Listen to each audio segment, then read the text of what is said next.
What's going on, Wildcasters? We got another episode. How's it going? Yeah, we're back. This is middle of the week. Yes, sir. You know, we're all ending school and We got work. the Christmas tree right there. Yeah, It's you guys season's can't see time. it, but We you know, wish we're you gonna Merry start Christmas. filming a little bit more Wish often, you a more Merry relevant Merry. topics, which is awesome. So Tim, you want to introduce us here? So, college basketball started last week. We're going to be talking about that in this topic right now. We each have a couple teams that we're looking at. We'll give some insight as to what to see or what to predict coming towards the end, like March Madness, and like who's the star and who's not. We got Andrew with the Come on now, Tim. oh You can think. Iowa, Wisconsin. What's the last one? the Baylor. Baylor. Baylor. Oh, yeah, There we Baylor. go. The team I that know. just beat U of I. He's a big Kentucky guy. Big He's Blue the Nation. Michigan State guy, and we got Duke Hey, Marquette guy. and Marquette. I'm sorry. I'm sorry. Shit. I'm sorry for dissing Marquette, but Yeah, I mean, they brought one of the greatest shooting guards ever. Who you give no respect to at I all love in Dwayne debates of I have best never shooting heard guard you of all mention time. Dwayne Wade once. Well, yeah, because he's old now. No, but like when we talk best shooting guards of all time, I've never heard you mention his name. Oh It's my Clay. Like god! we hear Clay, Curry. Allen Iverson, and Kobe, which I get they're all elite. Yeah, but they're if all you better say than D-Wade. they produce one of the best shooting guards of all time and you never bring them up, probably not the best one of the best shooting guards of all time. But let's get into this. I guess I'll start. We're all gonna just do, or no, we're gonna let Kevin start because he took miscellaneous notes this week on college basketball. So what do you got for us, buddy? So, Gonzaga is the clear number one team right now. I guess we'll see when they beat Baylor. But When they beat, so you're confident in them beating Baylor? no, did I say when? I said if. Yeah. If they beat Baylor. Illinois gave him a good fight. They did. Yeah, but what was the final score? They lost Baylor by, like, ran away with it 11, at the end. yeah. It was 31 to Yeah. 32 at half. That's the only portion of the game I watched. But Well, they have two of the highest scorers in the league, and this guy, Drew Tim and Corey Kispert. Drew Tim has 26.5 points. Kirspet's averaging 24. wait, are you talking right now? Yeah. Like this year? Okay. Yeah, this year. I mean, it's a yeah, small they have the sample best size, keep in offense. mind. We're probably like 2 or 3 games Nah. in. Right now, they have the best offense in college basketball. Yeah, How's their I'll defense agree with looking? that. It's okay. It's not horrible. It's okay. Yeah. He's right. Baylor, as Kenny Smith would say, I give Baylor a good shot to be number one. As Kenny Smith says all the time during March Madness, guard play is essential in March Madness, and they have like 3 of the top scoring point guards in the league. Who So, are this guy, I didn't write their names. My bad. okay? They got a So, transfer out of UConn last year, I'm pretty sure, USC. Frazel. All 3 of them are averaging almost 16 points a game. They got a very good backcourt, 100%. Yeah, And guard- And they have a third Guard play, yeah. like a guard forward. Guard play is essential. I'll agree with you. Come tournament time, but this is early on in the season. Yeah. So what else you got? Surprising to me is Kentucky's slow start. Their offense I'll get is into not that in looking a that minute. great. I'll get into that in a minute. And Calipari said, he doesn't seem to be too worried about it. So, Michigan doesn't State matter. just. I'm basically John Calipari's descendant, so you'll see. I'm gonna be coaching Oh, a big time God. program. Oh, God. Michigan see. State always plays Duke well, and they just beat them again. They beat them in the tournament. It was a couple years ago, 3 years ago. And like 2 years ago, Yeah, they like, beat Zion. yeah. So they beat Duke again. And they're looking good again with one of the best coaches in the league. And The Tom one thing I Izzo. will say about Michigan State is they've struggled to close games both Mhm. times they played. I forgot who it was. They were up Notre by Dame. They were up by 12 against Duke at one Duke, point, I right? mean, And no, they they did were up to, like, lose. 16. Didn't they lose Oh, both okay. of their seniors? From last year, Xavier Tillman went to the draft. He went to the And the other Timberwolves. guy. And then I forgot, but they got the guy, Josh Langford might be his name, but he was the guy who suffered that horrific injury. Yes. And he's back now, which is awesome to see him back on the court. But they struggle to close out games. That's just something to look at early on. Again, it's hard to evaluate teams, but if that trend continues, that's obviously not something you want coming into tournament time. But go on. Illinois right now is probably has like the best forward duo in the league with this guy. I can't even pronounce his name. Io Sanmu, Io Damsu. He's a Io guard. It's, Dansu. He's a no, guard. Io Desonmu. Desonmu, and There you go. Kofo Coburn, right? Kofi Coburn. Kofi Coburn. Kofi. That's an I, They're- not an O. He doesn't know English. He didn't get past sophomore year. I know, we struggle. But I might have to start So- teaching English on the show as well. They're averaging 40 points and 19 rebounds a game between them. Again, it's early, but Illinois is looking like it can contend in the tournament and in the Big Ten, obviously. Iowa, they have the best player in the college basketball right now, and that guy Luke Garza scored 36 points. No, I thought it was Luke. No idea. Luke Garza. Someone just died. Luca Garza, 36 points. Who would they play in the first half? I've never even heard of this team. Southern, okay. Still, 36 points. 36 points is a lot. No ones.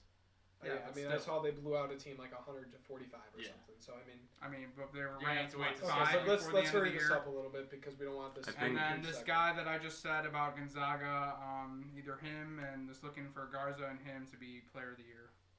Okay, so for far. specific players, Manny, what are you covering? Top freshmen this year? Covering the top prospects of so far the teams that I will be covering, which are Illinois, Duke, and Villanova. So for right now, Illinois, I got this guy named Kofi Cockburn. He's a sophomore. And it's Kofi Coburn. He's a sophomore, not a freshman. Whatever. The dude's an absolute beast. What? What are you doing? Are you covering freshmen? Because that's what you said before the show. Freshmen? Yeah. You were going to do like nationwide outstanding freshmen. I'm just picking like players from the teams you're going to watch. Okay, go ahead. So right now... Well, Kevin already talked about Illinois, so go to Duke and... Well, right now I'm still debating for... what's it called? So you're completely unprepared, is what you're saying. You He's literally got one. You literally set it up like 10 minutes ago. Right now, this guy from Duke, his name is DJ Stewart. I don't know if have you guys heard of him? I've heard the name. He had... Well, first off, he's from Chicago, so he's a hometown hero from Whitney Young. Okay. And then he had, obviously, they've only played like 3 games or whatever. But in his debut, he had 24 points already. He went 10 for 8 from the field and 4 for 9 from 3. And then not only that, his 24 points stand out as 4th most as a Duke freshman. So watch out for this guy. And not only that, Chicago, they know how to produce some pretty good basketball players. So 100%. Watch out in the long run. Okay. You want to go next, or should I? I'm going to correct me, Annie. The guard that you're looking for is Andre Carublo. No, from Illinois, your top prospect or whatever. Andre Curbelo. He's a 6'1" guard. He went absolutely ham yesterday in the second half to keep Illinois somewhat in pace with that game, even though it was mostly over. Well, I'm just talking about like players I'm just giving you a hard time. You're good. No, I'm like 1 point on you. Okay. I guess I'll go then. Obviously, not obviously because we haven't covered college basketball yet, but I'm a huge Kentucky fan. I think John Calipari is the best to ever coach college basketball, significantly better than Mike Krzyzewski. The only knock you can give on him is he kind of ruined college basketball with the one-and-done ideal, but, I mean, he's doing what's best for the kids, and that's awesome. Tried to simulate a bit of a Kentucky jersey over here. You have any Kentucky stuff? No. Oh, I should have done that for the Secret Santa. Yeah, but I need some more Oregon stuff. Huh? So we've got, Kentucky, everyone's going to panic. They lost to Richmond. Richmond's a very good and experienced team. And John Calipari said early on in the season, there was a funny press conference like, ooh, we don't play anyone. And he was imitating fans, whatever. So he scheduled a really tough schedule this year. And this is looking, last year they started all 5 sophomores. You had Emmanuel Quickly, Ashton Higgins, Nick Richards, E.J. Montgomery, all returning players. This is more of the Calipari teams we're used to, where it's 5 starting freshmen, okay? You have, there's one, Olivier Sarr, he's a junior transfer from Wake Forest, but everyone else is fresh. You have Terrence Clark, who was a top prospect, B.J. Boston, top prospect, and you had Isaiah Jackson, top prospect as well. So these guys, you got to give them room to grow. There's no need to panic whatsoever. They were in control of the Kansas game until the very end. But Isaiah Jackson, everyone's raving about B.J. Boston. Isaiah Jackson is the guy to watch out in the long term based on his game. Really long, really athletic. Had 8 block shots in the game alone. And the whole team is very long and athletic. That's a good thing for John Calipari.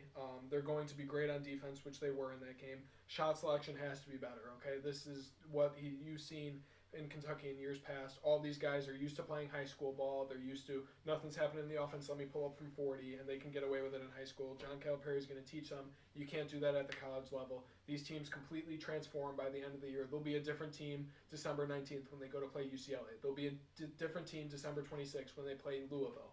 Okay, so that's That's how John Calipari's team looks. The defense looks really good, and this is a great sign because I watch a lot of John Calipari mic'd up videos and how he runs his practices and stuff, and in the preseason he actually focuses on offense, which I find unique because I know a lot of programs teach defense first and their defensive systems, but I mean, it kind of makes sense because they don't run any zone whatsoever. They go strictly man-to-man, and again, that's to prepare these guys for the NBA.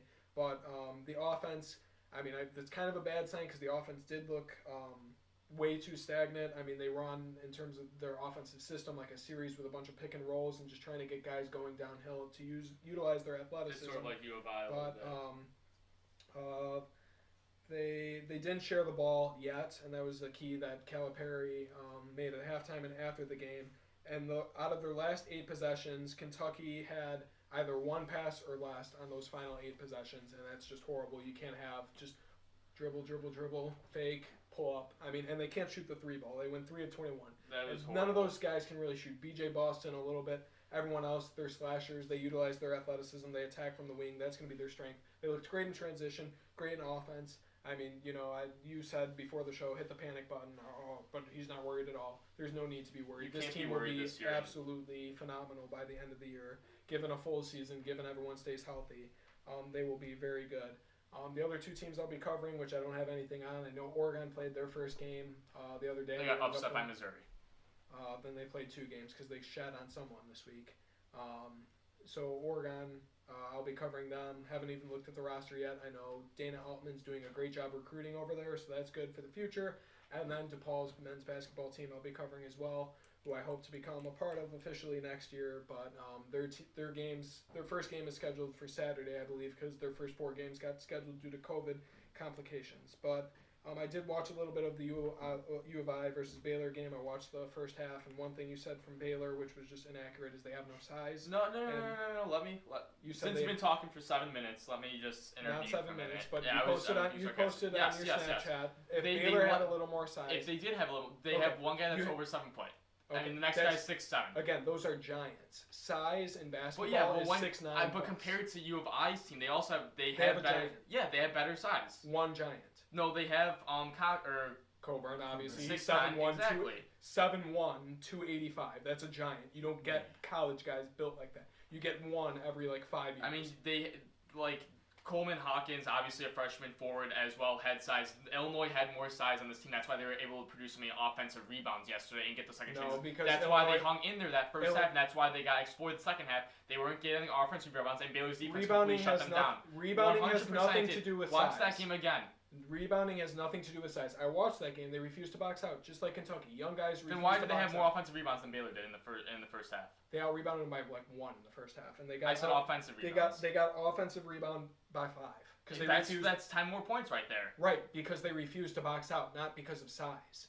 But against Baylor, who is a significantly smaller team than them. Not significantly smaller. They have 5 players that are over 6'9", and they have 6 players with a wingspan of 7 feet or longer. Saying. So they have size. You can't say they don't have size. I'm talking about U of I has better. Out of people that play regularly, they have more size than those players. 100%. Okay. I'll leave it there.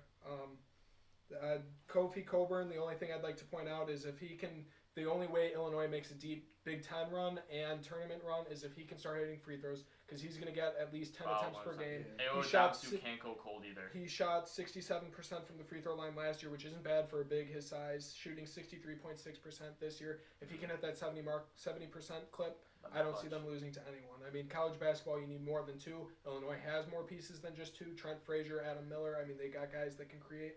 They're very crafty. So in the very deep bench, they have Georgi Ben-Hassavili, some big, huge. That's not the big white guy? Yeah. And he had 20-something points. He showed up big yesterday, which was pretty. He made the adjustment that he needed to make because I was watching the first half, like I said, and he went up, fading away hook shots, and he actually, he had a wide open lane and stopped for a floater. There was no one in front of him. Yep, and you got to finish stronger, and I think he finished with 15 points. And he was 7 of 11 on field goals. So he made the adjustment. No, he was hot the first half, simmered down second half, but he was the reason they hung in there. Now that is officially all I have. The floor is yours. No, so I'm going to go more into the Big Ten. You got a stacked Big Ten this year. You have Michigan State, Iowa, Wisconsin, U of I, Rutgers, Michigan. That Big Ten is going to be the hardest conference in all of basketball this year, and it has been for the past couple of years. Ohio State last year came into the mix a little bit.